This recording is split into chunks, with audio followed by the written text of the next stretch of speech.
Lord Falconer, who's joined us in the studio, is saying that the rarely invoked Parliament Act may be necessary, may be required to force this through. His opponent suggests that could cause a spot of major constitutional bother. Well, we'll hear from Lord Falconer, who's smiling on hearing that in a moment. But first, let's speak to Nikki Da Costa, who's a former Director of Legislative Affairs in Number 10.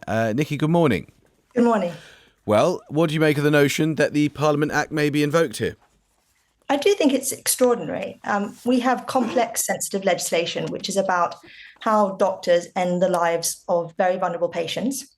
And it's full of holes. 5 royal colleges can't support it. And you've got numerous external organisations saying there are problems, and 3 select committee reports in the Lords saying there's dangers. Now, for 5 months, Lord Falconer has not engaged with the problem. So we've got a problem almost of Lord Falconer's making. And 10 days ago, he said, oh, I must change my ways, but nothing's happened. So what you have a situation in the Lords where you've got these very detailed amendments trying to address the issues. And because of the lack of engagement, you've got this crisis that's been created.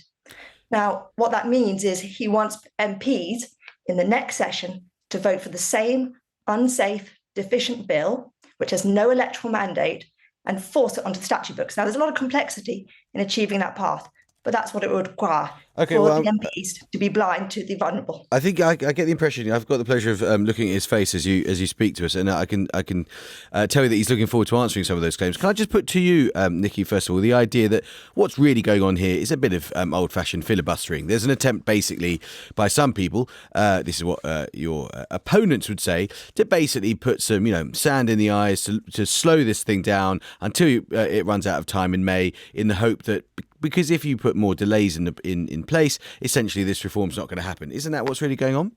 So first, you've got to start with the process. This is going by the private members' bill process never designed for complex bills of this nature and ones that are this unsafe. Secondly, the Lord is moving at about the same pace as the Commons. They've got through about 300 amendments so far. They're spending about 7 minutes on each amendment, and they're doing the best to patch these holes. They're responding to external concerns.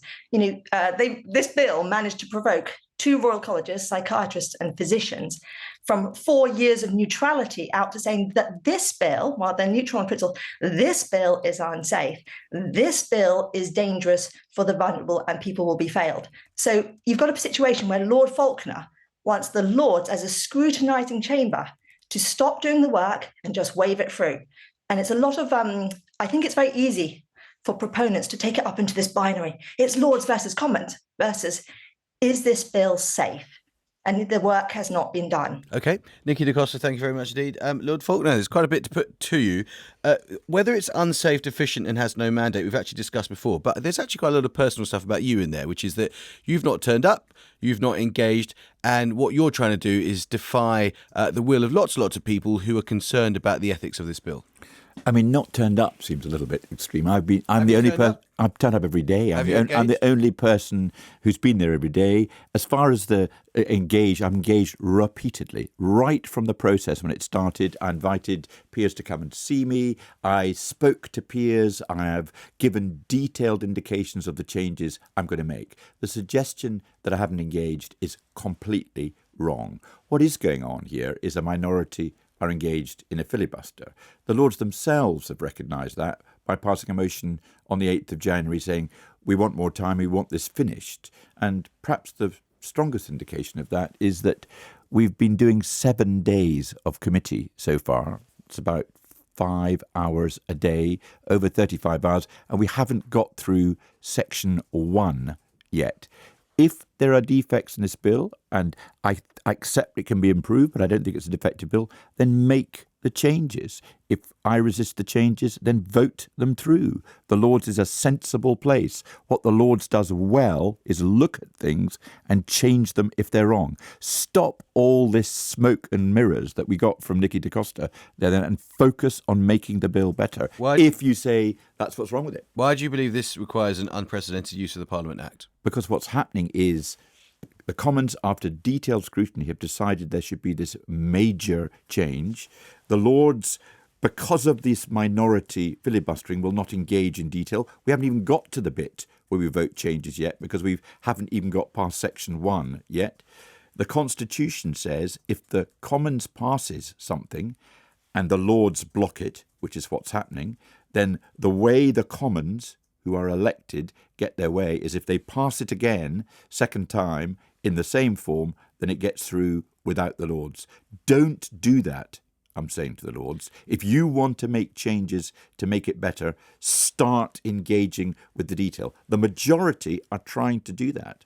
That's you're a lawyer by training. That's a strict interpretation of the Constitution. Doesn't it rather undermine the Lords, though, if you were to use a Parliament Act to do away with the objections that people like Nikki Da Costa have? It does undermine the Lords if the Lords will not engage in the process. But they say you're not engaging.